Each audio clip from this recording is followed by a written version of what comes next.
चलतु आज ओडिशार गोटे बहुत ही पारंपरिक रेसिपी धनु मुआ करबा।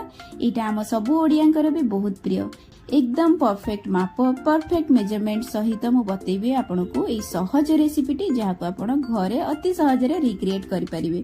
एटी साउंड सुनंतु केते सुंदर क्रिस्पी बनिछि आजिर मुआटी।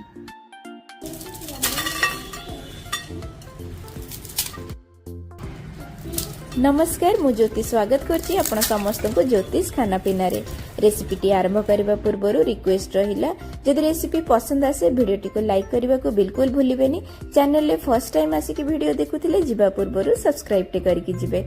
एटी मु नै जेछि खई जोटा कि 100 ग्राम अछि, मेजरिंग कप रे 250 ml मेजरिंग कप रे 6 कप अछि। आ एठी गुड़ अछि, मु सुखिला वाला गुड़ नैछि 230 ग्राम, मेजरिंग कप रे 1.5 कप। आ एठी सुखिला नडिया नैछि, सुखिला नडिया को मु पाती कर नैछि। आपण चाहिले पानी वाला नडिया भी नै परिबे, मु एम्ति सुखिला नडियाटा एथिरे यूज करछि। एई तीनिटा होछि इंपोर्टेंट जिंस हमर मुआ तयारी करबा पई। बाकी ए सब एडिशनल जिंस अछि, जहा भी आपण पाखरे अवेलेबल अछि आपण यूज करि परिबे।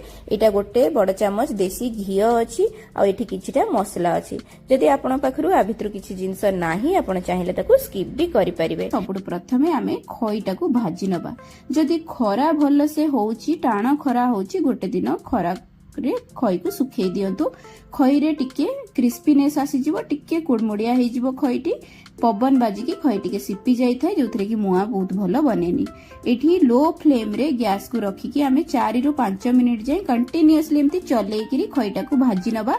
छाड़ीबानी, एथिरे कोनोसी ब्लैक स्पॉट आनिबा को दबानी, कोनोसी दाग जेमति आसीबनी।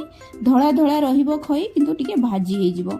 मुआ आपनकर एकदम क्रिस्पी बनिबो, बहुत भल लागिबो खाइया को। 4-5 मिनिट कंटीन्यूअसली भाजिला परे आकु काढी की गोटे खोला जगह रे रखी की बाकी सब जिंस को आमे एठी घियो दे की भाजी नबा। गोटे चामच मु एठी गाई घियो नेछि। एथिरे काजू, चीना बादाम टा भजा वाला अछि, बादाम को भाजीबा को अधिक टाइम लागे, मु भजा बादाम एठी यूज करछि। आ नडिया टा एठी सुखिला वाला नडिया मु नेछि। आपण पानी थिबा वाला नडिया नेले नडिया टा को आ टिके अधिक समय आपण भाजिया पड़िबो, किंतु सुखिला नडिया रे टिके बेसी क्रिस्पी होबो नडिया टा, सेट पई मु सुखिला नडिया टा नेछि। टिके लो फ्लेम रे रखी की 2-3 मिनिट हल्का हल्का कलर आसीबा जाय आकु भाजीबा। आकु साइड करके रखिबा। आमे एटी मसला रे मो गुजराती गोलमरिच बड़ अलैच नेछि। मसला रे आपण जुआणी भी यूज करि परिबे। आज मो पाखरे जुआणीटा नाही, जदि आपण पाखरे अछि जुआणी बा अजवाइन गोटे छोटो चामच पकांतु, बहुत भलो बास्ना दबा सहित खाइबा हजम करिबारे भी बहुत भलो हेल्प करे। ए सबु को हमें गुंड करके रखी के बे पागटा बनेबा। पाग पई मो एठी अल्प टिके पानी दे दोछि। जदि पानिया गुड़ यूज करछंती आ पानी देबेनी। आ जदि ड्राई गुड़ अछि ताले 3-4 चम्मच पानी देकी गुड़ पके के हमें आगे रांधिबा। गुड़टा मेल्ट होला परे ताकू लो फ्लेम रे रखी की 10 रु 12 मिनिट जाय हमको रांधिया पड़िबो, किंतु मझिरे मझिरे हमें ताकू चेक भी करिबा। जेते पर्यंत गुड़टा हमर रांधि होउची, हमें मोल्ड गुडा को रेडी कर देबा बा, जोथरे हमें मुआ को सेट करबा। से बासन नै जिबा। मो एठी गोटे थाली नैची, आ गोटे केक रो भी मोल्ड नैची। आपण जे कोनसी थालिया बा टिफिन बेला किछि भी यूज करि परिबा, बा छोट छोट गिना रे भी रखी की सेट करि परिबा छोट छोट मुआ करबा पई। एठी घियो मारी की आको रेडी कर देली। राशीटा सेठी भाजी नथिली, एठी पकोची। रेडी हेलानी हमरो पागटा। ए पागटा को भी एबे हमें चेक करबा। गोटे गिना रे पानी नै की पकेई की देखिबा। 2-3 थरा हमको एटा को चेक करबा को पड़िबो। एठी देखंतु मो फर्स्ट टाइम चेक करछि, पागरे बिल्कुल अठा अंश आसीनी। पानी रे हाथ मारला माने कोनोसी अठा लागुनी, खोली जाउची।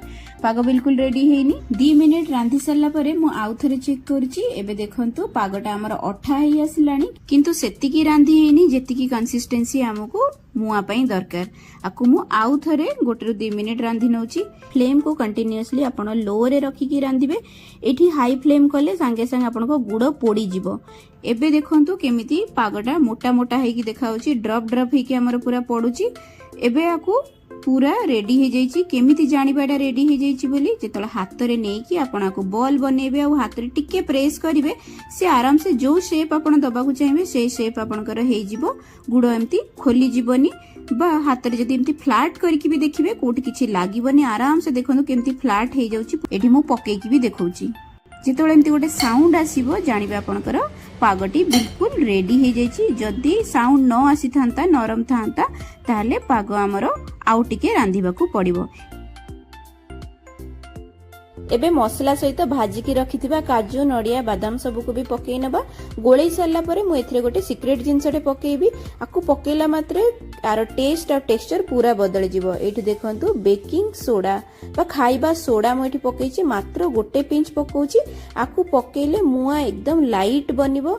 एटा टिके फुलेई दबा हमर पागटाकू, जोटा कि भलो से खईरे कोट हबो, बहुत भलो से लागिबो, लाइट लागिबो खाइबा पई, बिल्कुल अठा अठा लागिबोनी। जदि घरे अछि एटा आपण निश्चय पकांतु। देखंतु केमति एटा टिके फुलिकी लाइट कलर हेई गेला। एबे भाजिकी रखिथिबा खईटाकू भी पकेइकी आकु आपण कोट करिवे। एठी गैस को ऑफ करके खईटा को गुड़ पाग सहित आमे जल्दी जल्दी मिसई नबा। जेते जल्दी आमे आको मिसेबा सेते भलो से एटा गुड़ पाग सहित कोट हेई जिवो, नहले पवन बाजी की पाग हमर टाण हबा स्टार्ट हबो। बहुत जल्दी 1 ରୁ 2 मिनिट भितरे आको आमे मिसई नेले बहुत भलो से सबु आडू को खई सहित एटा कोट हेई जिवो पागटा, आ क्रिस्पीनेसटा भी तार मेंटेन रहिबो। एठी मु जो मोल्ड रखिथिली ताकू टिके भजा बादाम आ सब जिनस भी आधरे टिके पकेकी रखिथिली, ऊपर को देखा जिवो, भलो देखा जिवो। सेति पे आकु एबे मोल्ड भितरे पुरेकी आमे भलो से ऊपर चापी नबा। आपण चाहिले गोल गोल करके जेमती मुढ़ी मुआ करा जाय सेमती भी मुआ करके खाई परिबे। छोटो गिनारे भी रखिकी आपण आकु करि परिबे, जेमिति भी शेप दबा को चाहिबे करि परिबे। रखि सारला परे हातरे आकु भलो भाबरे चापी नबा बा ग्लास बा गिनारे चापी नबा। एबे आ पागडा एते गरम भी लागिबोनी, टिके जल्दी एटा ठंडा हेई जाय। एठी सेट हेई गला परे आकु 10 ରୁ 15 मिनिट जे आमे छाडी नबा टिके ठंडा करिया पई। मु पागरे लुण पकेइबा को भूली जाइथिली, तो एठी गोटे पिंच लुण ऊपर टिके स्प्रिंकल कर दोछि। आपण पाग रांधिला बेले पकेइ नेबे। मिठा जिनस रे अल्प टिके लुण स्वाद को बहुत अधिक बढ़ई थाए। एई भଳି देखंतु मो गोल गोल मुआ भी किछिटा करि नैछि। आपण भी एमती हातरे गोल गोल मुआ बांधी परिबे। एठी सेट हेई गलानी 15 मिनिट परे मुआ को डिमोल्ड करूछि। देखंतु केते आराम से एटा बाहर की पळै आसुछि। बहुत ही सुंदर भाबरे जे कोनसी शेप आपण दबा को चाहिबे देकी मुआटी को बनै परिबे। आशा करछि आजिर रेसिपीटी आपण समस्तंकु भलो लागिथिबा। आपण आको घरे निश्चय ट्राई करिवे। जदि रेसिपी को ट्राई करचंदी मते लेखिकी निश्चय जणैबे आपण को रेसिपीटी केमति लागिला। एठी देखंतु केते अधिक क्रिस्पी और केते भलो टेक्सचर आर बनिछि। देखा हबो पुणी थरे आउरी गोटे भलो रेसिपी सहित। रहिली नमस्कार।